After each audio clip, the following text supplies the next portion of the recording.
Right, I've got my balls and I'm at the practice ground here or on the driving range here. One of the things that I've been asked by a few people is, or one of the statements I hear a lot of is, I'm really good on the practice ground and I really struggle on the course. Now, I think everyone's guilty of that. I think it's a really hard thing to do.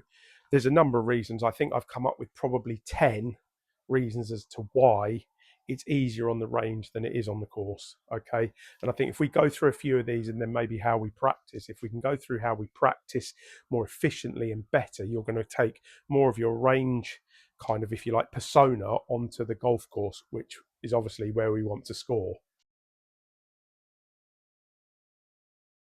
So, okay, the first thing I think to understand is there is a lot less pressure and you're far more relaxed on the range. Number one, that makes life a whole lot easier. Problem with golf over other sports, I think, one of the problems with golf over other sports is the fact that the practice area is easier than when we actually play the sport. If you practice tennis, if you practice snooker, if you practice darts, if you practice table tennis, pretty much any sport you can think of, with the exception of downhill skiing or whatever, is, although you're still using gravity when you do it, is the practice is on the pitch, football or whatever, on the pitch that you're going to play on. And sometimes basketball or whatever else, you can make things harder. You can make the goal smaller. You can make the dartboard smaller. You could have, I don't know, 10 versus 9, or football, you could have 5-a-side goals instead of normal goals. So you can actually make your practice harder. You could have, forwards versus backs. You could have Chris Wood versus Murillo, two great players, obviously, for Forest. But the trouble with golf is we actually stand on a flat mat. It's nice and simple. We aim at, okay, there are targets, as you can see down on the range here, but realistically, as I'm just going to warm up a few now, I can kind of stand here. Alignment's nice and easy because on this mat, I'm standing nice and simply, and we can just warm up and hit some shots. I'm not really aiming at anything. Now, admittedly, when I'm warming up, I'm not really worried about the shot and where it's going, but by definition, if I was standing on the first fairway and I've got, I don't know, let's say 60 yards, as there's a 60-yard marker out there, I'm not really aiming at anything. I'm just standing there going, oh, this feels nice. We're just making a nice golf swing, hitting a few shots. Okay, that's not too bad for the 60. We'll pretty much hit the 60, so that's lovely. I'm going to quit while I'm ahead there on that little 60 concept. So if we go through sort of a list of items, I would say, as we go into 7-iron here, a list of reasons why it's much easier to stand on a range and hit shots than it is, as we've said, on the golf course, is because it's very hard to replicate pressure here that you face out on the golf course. Okay. And what I mean by that, initially, I think the first thing is, when we're standing here now, if this was my brain and all of these balls are in my brain, that's probably about right, pretty scrambled and muddy and not very good. But I can concentrate on everything in this basket when I'm hitting that one shot. So all my brain can focus on whatever I'm working on. I have to try and just get a little bit more weight into my left heel. So that can be my sole thought. And I can focus on maybe a backswing or 2 thoughts and maybe a downswing. We can maybe have 3 or 4 thoughts on the range here. On the course, you can have maybe 1 backswing and at a push, a downswing. But realistically, we can only have 1 thought. Whenever I've played my best golf, I've had 1 feeling or 1 thought. So the first thing is that I can have all of my brain focusing on this practice shot because there's no real, as I say, result. But if we were on the golf course now and we said, right, hang on a minute, is it a 7-iron? Where's the wind? I don't know, it's a 7 or 8-iron. I played this hole last time, it's 7-iron, it went long. Well, the conditions have changed, but suddenly there's a bit of doubt with that. Number 2, you've got, oh my God, well, what if I miss this just left? If I miss it just left, there's a bunker, but I can miss it on the right. But when I played last time, so again, there's doubt of where you're going. You haven't got people behind you pressuring you here at the range. You might have if your range is busy, but there's no one there. So there's no kind of external pressure or your friends giving you any sort of banter or whatever kind of thing. There's no real yardage issue here because I'm standing here, and although they're range balls, so they won't go the full distance. So although I'm standing here and I'm going to be making some golf shot, hitting some golf swings and whatever, the reality of trying to hit the yardage or an exact yardage, I'm not standing there going, if I go long here, I'm in the water. If I go short here, I'm in a bunker. I'm just standing here trying to make good 7-iron golf swings. Again, same thing. I'm going to use the same club predominantly. Now, this is correct. In a minute, we'll discuss how we should practice. But generally, we're going to use the same club repeatedly. Now, again, on the golf course, I'm going to hit a golf shot. Hopefully, I hit a nice one. off the tee, and then I'm going to walk for 2-3 minutes, have a chat, and then I'll be ready to hit a different club. But on the range, we want to have repetition. So that is something that is important. So we have to do reps, and we'll talk about that. But also we need to hit different clubs one after the other. It's not really realistic to stand there and go, I'm going to hit one shot, wait for 10 minutes, hit another shot, wait for 10 minutes. That doesn't work either, or unless you've got all day to have to hit half a basket of balls. But I think, again, that makes life very easy or unnatural there. So that's another ball I've taken out. We always have a perfect lie, realistically, on a mat. Some mats will be old. This is a nice new one. So that's another ball that we can take out that we have to think about when we're on the golf course. As you can see here with the alignment, we've got an alignment here, but if I'm on the golf course, I haven't got a square mat, and I certainly haven't got a square mat with a nice cross to help my ball position and my alignment of where I'm aiming somewhere, maybe sometimes 200-300 yards down there. It's very hard to stand here and work out on a golf course whether I'm aiming exactly where I think I am when I stand here now. So there's another couple of balls that are going to come out. On the range again, another reason that I could take a ball or two out is there's very little mental scarring. Okay, you might have come and hit some balls last week and had a bad practice session, but realistically, it's not like you hate the fourth hole, or for me, I'm not a massive fan of, let's say, the second hole here, tee shot. So I have quite a bit of, I would say, mental scarring on the second hole. I walk up onto that tee and I don't have positive, happy thoughts and visual, but maybe I'll stand on, say, the fourth hole and really like that. So you don't have that kind of mental scarring. You're not always in the same bay if you're at a big driving range. So that will help you. But a lot of the time, again, I think we don't have that scarring. So we just hit some shots. And if early on there's a couple of hooky ones or a couple of slicey ones, by the end of the session, hopefully we've worked it out. And we kind of don't have that mental sort of foreboding, as a word of the day, before we hit a shot. So probably, if you think about it, on your own golf course, there's a couple of holes that you'll go, I really like those holes, and there's a couple of holes that don't suit your eye and you really dislike them. Now, it might be just the way that the hole's set up for your shape, but more importantly, I would think, if you think back, you've generally played the holes you like well, hence you like them, and you've got positive feelings and visuals for those, and you've played the holes badly. The ones you play badly, you've hit some bad shots in it, and you've got those in your memory bank. So that's a normal human sort of trait, but we kind of lose that on the range again here. So that's another few. And I think finally, probably the biggest one, and I know we've half sort of mentioned it here, and I would probably tip them out here, is there's no real result punishment. So if we stand here and hit a shot, if that's gone a little right or a little left, it doesn't really matter. I might be working on something. I might not be too worried. But if I'm standing on a golf course, and as we said, there's a bunker right, or there's out of bounds left, if you're standing there and the worry is, I don't want to hit the ball left, really, you've got to have a movement that hopefully will anti left, all of that, and you've got to have one that you can move right or move it from that target. So in the end, my brain ends up, or my basket ends up with one ball in it. And that's when I'm on the range. And it might be my worry of changing direction of the club, for me, moving my weight into my left side, or working on a different ball shape or ball flight, or working on what you've been given in your lessons. I'd always say that you've got to be here to practice with a purpose. And we're going to talk about that a little bit now. But what it means is that one ball is totally all I'm thinking about. So if I'm working on, let's say, getting the club or getting my weight a little bit more on my front foot, as long as I'm 100%, which is only one ball here, focused on that, hopefully we should get forward like that and life should be okay. But if I've got all these other balls that we've just talked about in that basket, and I'm worrying about right club, people watching, oh my God, pressure, I played this hole badly, oh, I've missed it left, oh my God, I missed a 3-footer last week and now I've got another 3-footer, that's why everyone finds it harder to practice or harder to play on. That's why everyone finds it harder on the course than they do practice. And I would always say, and this is one of my things before we now go on to how we're going to practice, it always goes practice, swing, range, course, competition. If you can't do your swing changes or what you're trying to do on a practice swing, well, you've got no chance when the ball's there. So practice swing to range, where, as we said, there's no real pressure. We're playing off a flat lie. Everything's nice and easy. We're using the same club predominantly. We're working on it. We've got all our brain working on that one focus, and we're not so worried about result there. That becomes the next step. The hardest step for all of us is from range to course, because suddenly, for the aforementioned, we've taken all the balls out of the basket and we're worrying about all the other things there. And that's the hard to take swing changes or different movements from here, where there's a bit of comfort and it's flat and nice and easy, out onto the golf course where it's uneven and windy and slopey and difficult.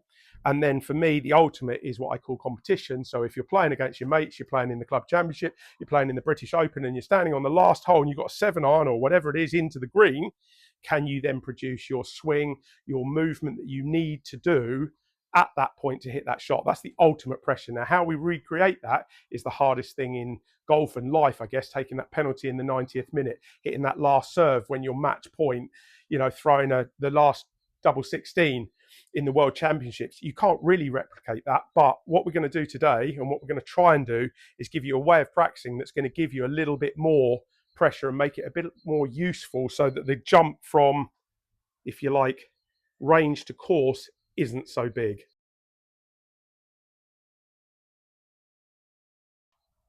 So now we'll talk about how we're going to actually practice. So when I turn up, doesn't matter how many balls you've got, 50, 100, whatever it is. A, I wouldn't hit too many, but B, depends on what you're working on. If you're going to try and do more course practice, if you like, which we'll talk about in a minute, then maybe you need less balls. If you're working or drilling something or trying to make changes, you need probably more golf balls, and because we're going to do less course kind of work there. So let's just say, as a rule of thumb, and it's obviously interchangeable, if I got 100 balls, to keep it simple, 10%, with my maths, 10 of those would be warm-up balls. So I'd walk in here and I wouldn't really overly be thinking of too much. And I pull out my lob wedge and I will just hit a couple of nice little easy warm-up shots. We're getting the muscles working. We'd maybe do a bit of stretching. I'm not very flexible, but you do a little bit of stretching and warming up. And you hit those 10 balls with a wedge or a sand iron or a lob wedge or whatever. And we're just getting the blood circulating. We're just warming our wrists up. I would start with a few little ones, genuinely like 20, 30 yards. And we don't want to be hitting the ball too hard. We just want to get all of the kind of early stretching. Now, back in the good old days, back in the early 20s when I was young, I could walk out and you could pull driver out and you just hit it because you're young. But obviously, as we get older, now I'm into my 40s, let's say, we need more time to warm up. So if you've got 10 balls, have a few practice swings, get some stretching. So that's the first 10% of your practice. Next, let's say 50% of your balls. So the next half of the balls that you've got there, I would say, are going to be on swing work. Now, swing work, as I say, is anything you've been told to do or you're working on at the moment. And I'd want you to put all of your brain power into that. Now, sometimes if you're working on a different factor or two things, I would split the balls into maybe 2s or 3s or 4s, depending on what you want here, like I have there. And at the start of each one, each little 3 here, I might think about backswing. So whatever I've got to do on my backswing. And then if I'm thinking about moving forward, let's say I'm going to use the next 2. Okay, so we're working on, and I'm focusing on things mechanically. I think it's important when we practice to have a goal or an aim from each practice session, whether it be a technical aim or a physical aim, or making yourself feel comfortable when you don't feel comfortable, projecting that you're calm when you're getting fed up with snap hooking it all the time or slicing it till you can get it corrected. But I think one of the things, we've always got to try and achieve something when we're here, even if it's just trying to make yourself feel comfortable when you don't feel comfortable, because obviously that is the first stage of controlling pressure, making yourself uncomfortable. So we're working on our technical stuff here. And I think if I had my time again, playing full time, I was probably a little more focused on that 50% that we're just talking about of ball hitting. And I probably was more 80% of that after I'd warmed up, and I was very focused on technical, doing what I'm told. I'm a good player, so I was told what to do. Your coach told you what to do. You blindly followed them, and some advice was good, some wasn't, and some for me was bad. A lot of it was good, but I think I got too caught up sometimes on ball hitting and working hard and doing reps, and reps in themselves, as we know, repetition or repeatability or any of those kind of factors. The old adage, I don't know, practice makes perfect, is wrong. Practice makes permanent. It doesn't make perfect. And I think that's the key. So what I wish, if I had my time again, is I would do more of this last sort of 40% now. I think that 10 plus 50 plus 40 makes 100. See, my maths is pretty good. Dad, you said I'd never be any good at maths, but there you go. Look, I've managed 100. And this is the section that I think that we all need to do more practice on or with.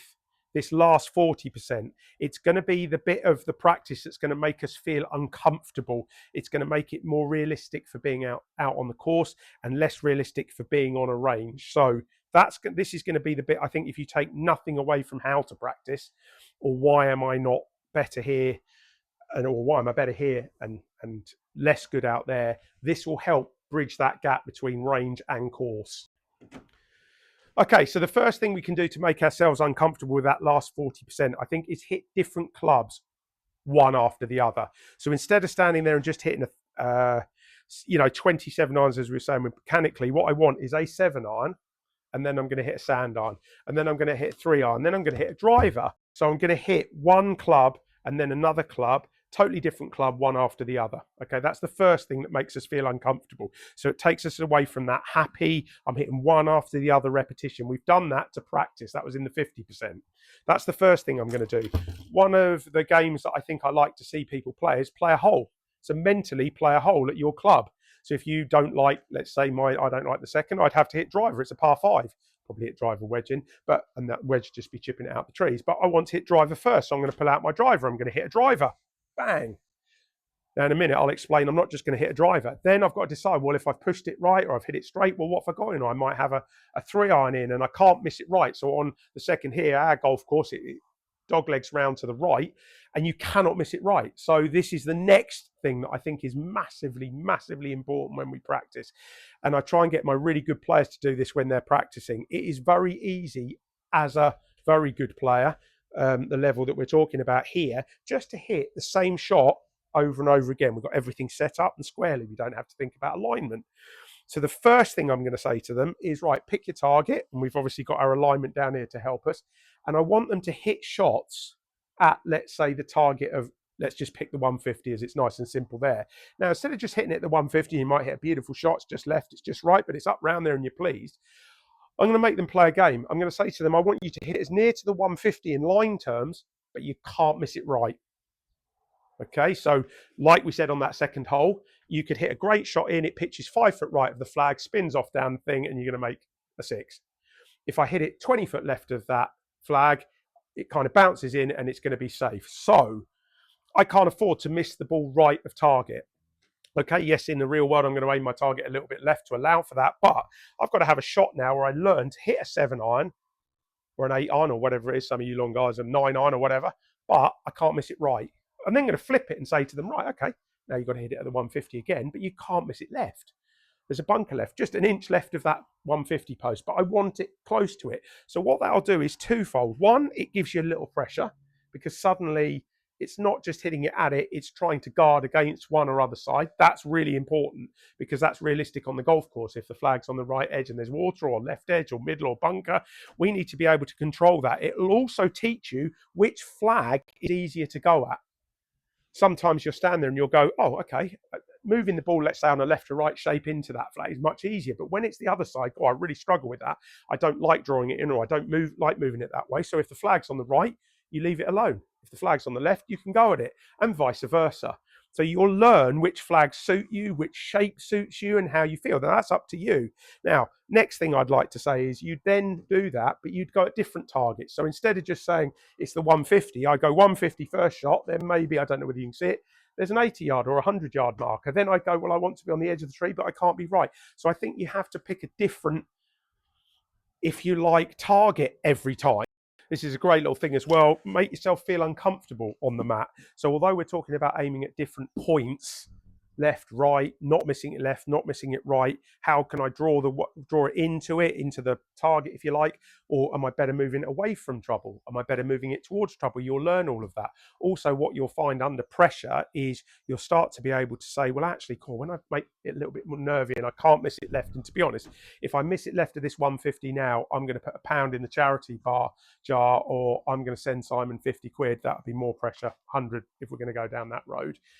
That's going to start to see what your shot then under pressure starts to become, and that's important. I think when we're on the mat here, make yourself a little more uncomfortable. Don't always stand squarely in the middle of the mat. Move yourself about. Put your left foot off the mat. Maybe put your right foot off the mat. Maybe have a little bit across here. Maybe we're going to occasionally put a bag in the way and you can't make a full swing. You know, make things a little more difficult than they normally are. But I like the fact that maybe you stand there and you hit a few shots without feeling comfortable. So you're not naturally on the mat, but we're always aiming at different points. One of the things I used to really like doing with driver is giving you 14 shots. So you set yourself up with the target, say between the 150 and the 150 on your range or whatever it is, between a tree and a flag, and that's your fairway.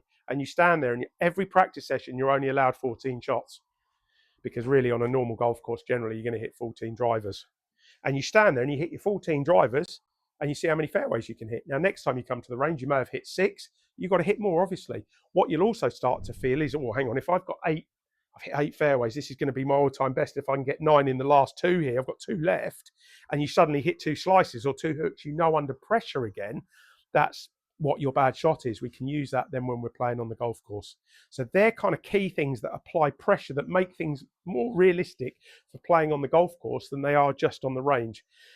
As a one final bonus one, if I had a wedge one, and let's say I'm just pitching at that 60 yards, I would also stand there and go, I want to go long right, short left, short left, short right, long left, long right, and just mix about pitching it. So you want to be just a little bit long, a little short, because again, on the golf course, you had to pitch it 60 yards. But let's say there's a slope or a ridge that you want to miss. I'm picking 60 because there's a number there, but 50, 40, 80, whatever you're going at, you can try and hit it a little long, a little short, a little left, a little right. Try and give yourself a safety that makes it more realistic to being on the golf course than it is just standing here hitting one shot after the other. That has its place, as I say, in that 50-60% maybe if you're practicing more than on the course. But if the end of your practice you're always making yourself uncomfortable and aiming at different factors and hitting different clubs, that's going to make it as realistic as it can be on the range in a much more simplistic way. Hope that helps, and I hope that makes sense. Maybe a little long-winded, but there was a lot of information.